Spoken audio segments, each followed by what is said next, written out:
Second, all the scenarios assume that taxis and FHVs are charged a per ride toll instead of a daily toll. That's because per ride tolls are more easily passed on to the customers who, after all, are the ones making the decisions to add to the traffic in the CBD. The amount of the per ride toll varies between scenarios, and we'll be discussing that.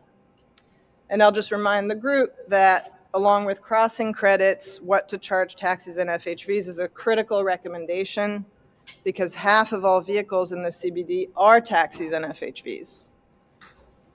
So this recommendation is a key driver of the overall toll. Lastly, we discussed in our last meeting extending the nighttime period.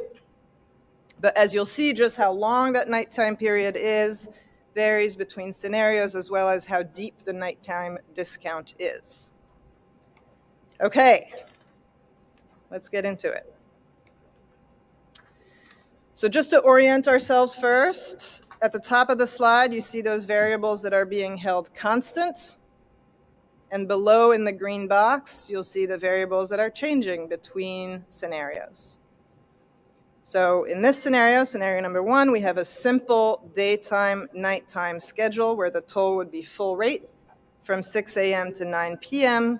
and half rate from 9 p.m. to 6 a.m. The crossing credit would be $7, basically half the cost of a round-trip tunnel toll today. Taxi, green cab, and black car customers would pay a $1.50 toll for any trip that touches the CBD. Customers of app-based FHVs would pay $2. The second scenario introduces a third time period between daytime and nighttime to help avoid a rush of drivers coming in at 4:45 before the daytime rate kicks in. Here we have a $5 crossing credit. And on the taxi and FHV side, we have a $1 toll for yellows, greens, and blacks, while app-based FHVs are charged $1.50. And because the CBD toll is discounted 50% in this scenario, here we also propose discounting the taxi and FHV tolls 50% in the nighttime. That's also the period where transit is less frequent, so there's a bit of common sense there. Scenario number 3 proposes a deeper discount in the nighttime, 75% between 10 p.m. and 5 a.m. That's good for those who need to drive at night because transit options are more limited. It also reflects the fact that there is simply less congestion at night. Here again, the crossing credit is $5 as in scenario 2. And because the nighttime discount is on the toll overall is $75, here the crossing credit would also be reduced 75% in the nighttime. In this scenario, taxi, green cabs, and black car customers pay $1 per trip, and app-based FHV customers $2. Again, because nighttime tolls are reduced 75%, so are the taxi and FHV tolls.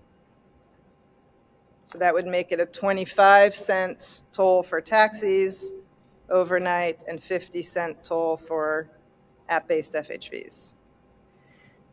But here's a new concept, that there would be an additional toll for app-based FHV trips that begin and end, that take place entirely within the CBD in the daytime.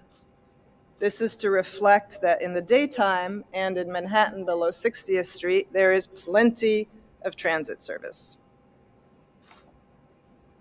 And finally, scenario 4, with this time a $4 crossing credit. We're back to 50% nighttime discount from 10 p.m. to 5 a.m. with a reduced rate period on either end. And we're back to a $1.50 toll for taxis, $2 for app-based FHVs, with a 50% reduction in the nighttime. So these are the 4 scenarios that we're discussing today. They all meet the program's traffic reduction goals and revenue target. They also reflect the priorities of this group. And again, the goal today is not to choose any one of these scenarios, but simply to discuss them and advance our thinking. You want to add about taxis? Are we going back to the, we're going on to the FHV? Yeah. Excuse me. Excuse me. I think in the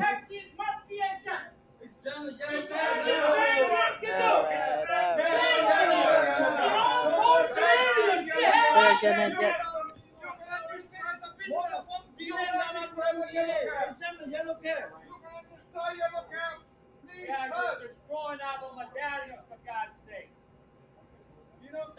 I just want to remind attendees.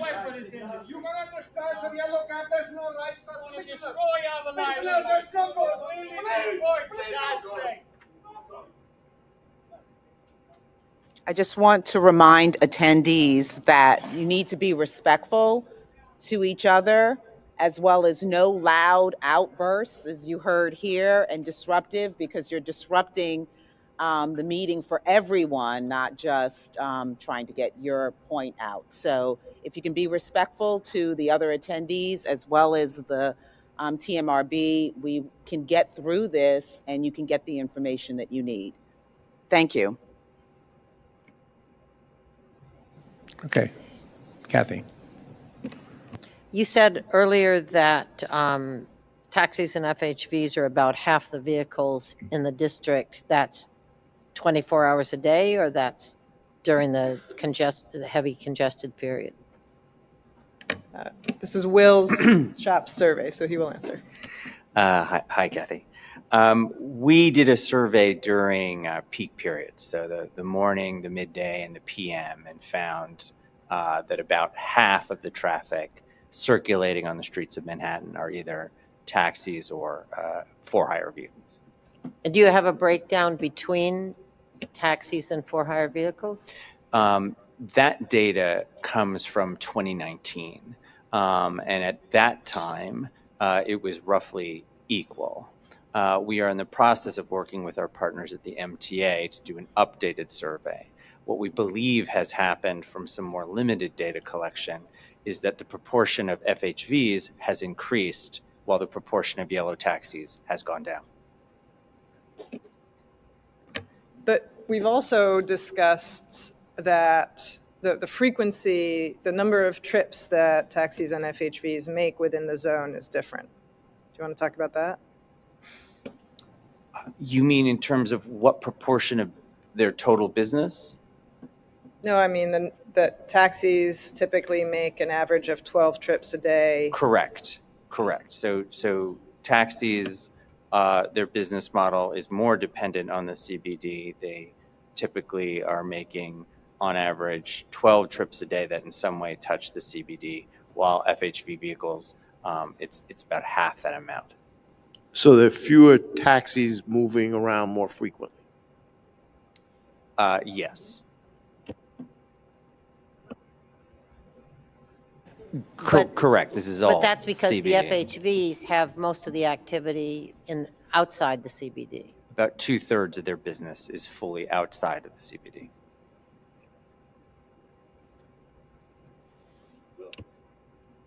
Will, do you know, with respect to both taxis and FHVs, a breakdown of how many, what the percentage is of rides just within the zone, south of 60th Street? Wholly within the zone? Yeah. The stats that I have at the ready, Carl, are for yellow taxis. About 3/4 of their total trips touch the CBD, while that number is only about 1/3 for high volumes. No, my question really was, of those trips, that's what the breakdown is of trips that start and end in the CBD, not just touch the CBD. Let me see if I can get that information for you. Thank you. It's about 1/3. I hear you. I think we need a little more information about the industry, and so Will, we're going to turn to you since DOT regulates it. Okay. Okay. I do have a follow-up for you. Of those taxi trips, the 75% that touch the zone, about 55% of those are wholly within the zone. Of the FHV trips that touch the zone, that was about a third. About 44% of those are wholly within the zone. Interesting.